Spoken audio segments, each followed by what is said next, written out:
Okay, have you ever seen someone and think, "Wow, that person's cool." I hope that people would say that about me, right? But then this part, have you ever officially met them and thought, "Wow, they just don't make sense." Right? Either they have two working legs and they just use one of them and like hop around, or they speak with one of their eyes closed like this. There's just some of those people like that. And I've never actually met anyone like that, but a couple weeks ago, I went to the Seattle Car Show. I officially met the Volkswagen ID Buzz. Now, this is the recreation of the Type 2, the Volkswagen Transporter, the Volkswagen Bus. And before meeting it, I thought it was really cool. I actually liked the styling. I liked how the paint job sort of matched the old style paint job where there's the color on top and different color on bottom. I thought that was really cool. The shape was also very similar to the old one, which kind of brought back that funny looking cute bus. It was great. However, when I actually saw it in person, I was just boggled by how bad it actually was. Now, there were two things that I thought were terrible about it. Like, super, like, why did they do that? But we're not going to talk about those yet. I want to quickly go over the Type 2, the Volkswagen Type 2, the old Volkswagen bus. Now, starting out, this was in the early 50s that it came out, right during the time the beach culture was taken off, and it was also during the time later on during the hippies. And the Volkswagen Type 2 surfed that wave perfectly. It was fully welcome into the culture and everyone loved it. Like I've said, it was called the Volkswagen Transporter, but initially called the Type 2. The name Type 2 came from the fact that it followed the Type 1, which people know as the Beetle, like this from this picture here. Similar in style almost. You can kind of see the headlights or the bump in the front. The Type 2 came in different light commercial vehicles, some buses, some pickups. The first generation bus is the model people most know it by.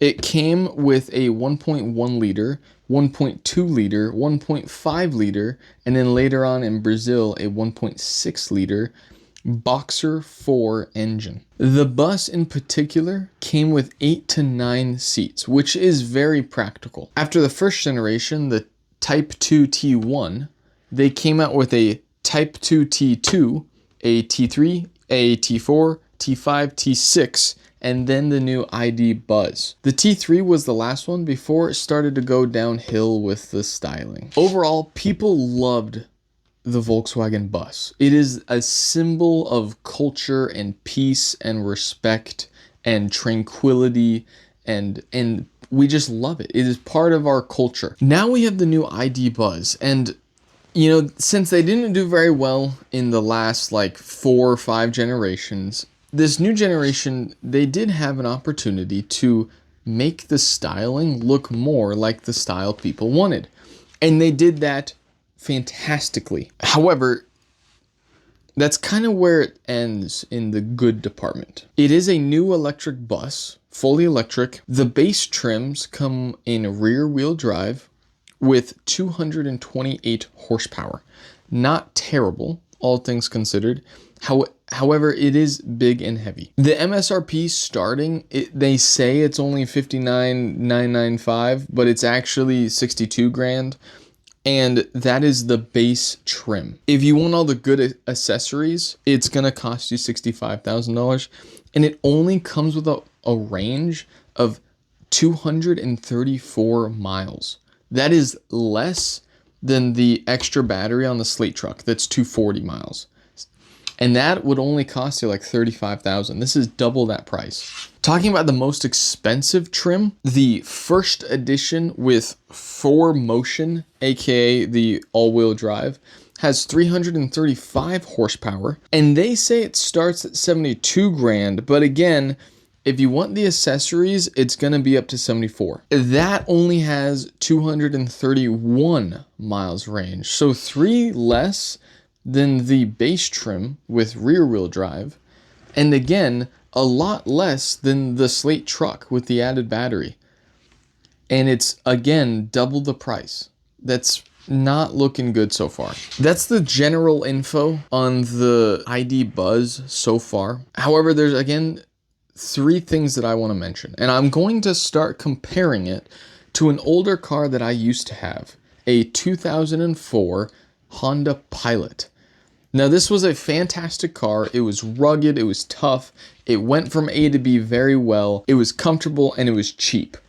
I actually got it for free, so it was super cheap, but that's beside the point. I first want to talk about space in the back. And now I'm talking about space with all the seats up, okay? I'm not going to tell you how many seats are yet, but with all the seats up, in the ID Buzz, I walked up to it, and it almost looked like it had a second bench. A bench where you put the kids you don't like very much, right? That bench was like this big. If I'm perpendicular to the ID Buzz, there was this much room in the back.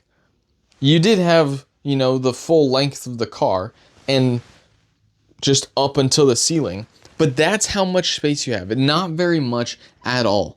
In the Pilot, you have a decent amount of space back there with all the seats up, enough to fit all the groceries or all the kit you need for your car if it breaks down, that sort of stuff. If I'm buying an $80,000 car, I don't want to have to put the seats down every time I go get groceries. I mean, you do not have enough room if you are going to Costco. There's just not enough. The second issue is the seats, okay? There are 2 different levels that you can get. The one I saw only had 6 seats. 2 in the front, 2 in the middle, 2 in the back. That just made me furious. Why did they make a huge, absolutely huge van with only 6 seats? It just doesn't make sense. My Honda Pilot had 8. 3 in the back, 3 in the middle, 2 in the front. Now, all things considered, it wasn't very comfortable if you were sitting in the middle in the back or just sitting in the back. But the middle was very comfortable. And the front was extremely comfortable. I mean, I had heated seats. The ID Buzz probably has heated seats too. It doesn't matter. Only 6 seats. Now, you can get the ID Buzz with 7 seats. A 3rd seat in the middle. But you can't get it with 8. Or 9 even. I mean, you have a huge bus, humongous, and you can't get 8 or 9 seats? The old one used to have 8 or 9. I mean, it just doesn't make sense. You have this huge vehicle. Why can't you fit as many people as you want in it? Even if it's just slightly uncomfortable, right? You're not going to have 9 people all the time, but having that option available, those 9 seat belts, is incredible to have. And again, the price. The Honda Pilot had an MSRP of $30,000. Now, again, that is 2004. We're 21 years later, but over double for less seats and less room to put your groceries. That just doesn't make sense. Plus, this is MSRP $30,000 with all-wheel drive. Okay, the ID Buzz, you have to spend another like $20,000 to get all-wheel drive. It just doesn't make sense. Plus, the all-wheel drive has less miles. The Honda Pilot has a 3.5 liter V6 and it has a range of 326.4 miles. That is both city and highway combined. City is going to be less. It's like 240 something and highway is like 400 something. But that's still 100 more than the ID Buzz. Okay? It just, the pricing and the utility just doesn't make sense with the ID Buzz, okay? And I know I'm comparing a 21-year-old car to a 0-year-old car. That's how it should be. We should be comparing new cars to old cars, because honestly, the old cars are kind of the standard. They are the ones that we drive, the normal people drive every day. That's what we're used to. These new cars have to live up to that. And unfortunately, this ID Buzz, it just doesn't live up to it. It's a bust. It's an ID bust. It's just not good. All right, that's enough of my complaining. Let's go over to the buy board and see where I place it. You may think you already know where I place it, but you may be wrong.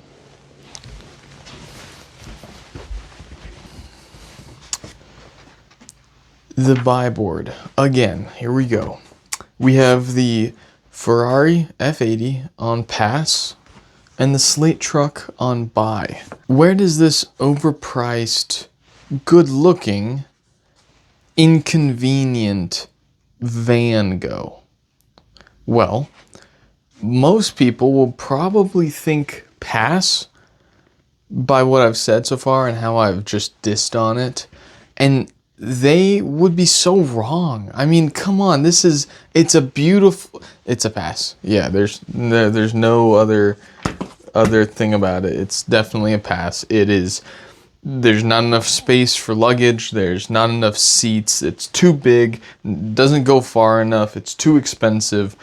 It's an easy pass. There it is. We've got a hypercar and a electric bus on the pass side, pretty much the same car, but one may be a little more expensive, just a tiny bit. So Slate truck, still the only one on buy. We'll see if that changes next week, because next week we're going to be looking at another car with such a rich history, the Toyota Prius. Goodbye.